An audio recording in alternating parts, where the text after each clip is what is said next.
নির্বাচনের সাথে চাঁদাবাজির সম্পর্ক কি? বিএনপি নির্বাচনের কথা বললেই অনেকে বলে যে বিএনপি দ্রুত নির্বাচন চাচ্ছে চাঁদাবাজি করার জন্য, বিএনপি ক্ষমতায় যাওয়ার জন্য পাগল হয়ে গেছে। এখন আমার কথা হচ্ছে, বিএনপিকে যদি দেশের সাধারণ জনগণ ভোট না দেয় তাহলে বিএনপি ক্ষমতায় আসবে কি করে? কিন্তু দেশের জনগণ যদি বিএনপিকে ভোট না দেয় তাহলে তো বিএনপি ক্ষমতায় আসবে না।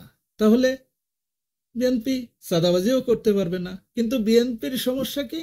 বিএনপির নেতাকর্মীরা নির্বাচনের কথা বলছে, এটাই হচ্ছে সমস্যা, তাই না?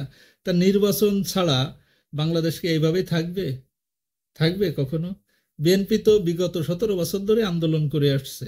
কিসের জন্য আন্দোলন করে আসছে? ভোটের জন্য, দেশের মানুষের গণতন্ত্রের জন্য, দেশের মানুষের বাক স্বাধীনতার জন্য বিএনপি আন্দোলন করে আসছে। যে বাংলাদেশে অনেক রাজনৈতিক দল আছে, দেশের জনগণ যদি বিএনপিকে ভোট দেয় তাহলে বিএনপি ক্ষমতা আসবে, বা বিএনপি বাদে যে সমস্ত রাজনৈতিক দল আছে বাংলাদেশে তাদের যদি জনগণ ভোট দেয় তারা ক্ষমতায় আসবে। ক্লিয়ার কথা। এখন সব দোষ বিএনপির হয়, বুঝি না বিষয়টা। এখন বোঝা যায় যে যারা বলে যে বিএনপি ক্ষমতায় যাওয়ার জন্য পাগল হয়ে গেছে, বিএনপি এই জন্য নির্বাচন চাচ্ছে, তারা ধরেই নিয়েছে যে বাংলাদেশে নির্বাচন হলে বিএনপি ক্ষমতায় আসবে, তাই না? কিন্তু তারা এই জিনিসটা বোঝে না যে জনগণের ভোটেই তো একটা সরকার গঠন হয়, তাই না? কিন্তু জনগণ কাকে ভোট দিবে, কোন দলকে ভোট দিবে, এটা তারা বোঝে না। যদি বিএনপিকে ভোট দেয় তাহলে বিএনপি ক্ষমতা আসবে, না দিলে আসবে না। অন্য দলও তো আছে, দেশের জনগণ তো তাদেরও ভোট দিতে পারে, তাই না? কিন্তু দোষ সব বিএনপির। বিএনপি কেন নির্বাচনের কথা বলছে? এটা কোনো কথা? তাই না? এখন যারা রাজনীতি বোঝে তারা কখনো বলবে না।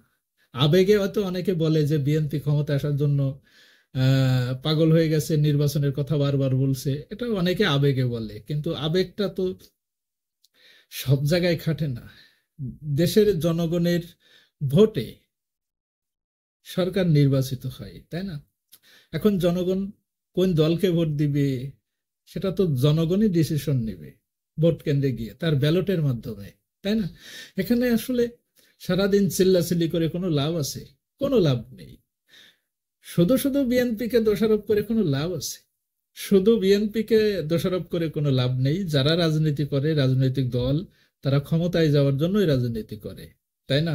সবাই ক্ষমতায় যাওয়ার জন্য রাজনীতি করে, বিএনপি ক্ষমতায় যাওয়ার জন্য রাজনীতি করে, বা অন্যান্য যে দল আছে সবাই ক্ষমতায় যাওয়ার জন্য রাজনীতি করে। রাজনৈতিক দল করে মানুষ কিসের জন্য? ক্ষমতার জন্য, তাই না? এখন বিএনপি নির্বাচন চাচ্ছে, এই জন্য বিএনপির সব দোষ। এটা তো হয় না, তাই না? নির্বাচন তো হবে, দেশের জনগণ ডিসিশন নিবে কোন দল ক্ষমতা আসবে, সেটা জনগণই ডিসিশন নিবে। তো ভালো থাকবেন সবাই। আল্লাহ হাফেজ।